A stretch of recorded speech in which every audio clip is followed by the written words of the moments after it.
مخلصون أم تقولون إن إبراهيم وإسماعيل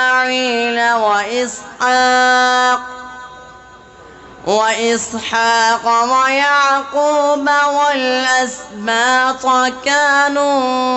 هودا أو نصارى قل أأنتم أعلم أم الله ومن أظلم ممن كتم شهادة عنده من الله وما الله بغافل عما تعملون تلك أمة قد خلت لها ما كسبت ولكم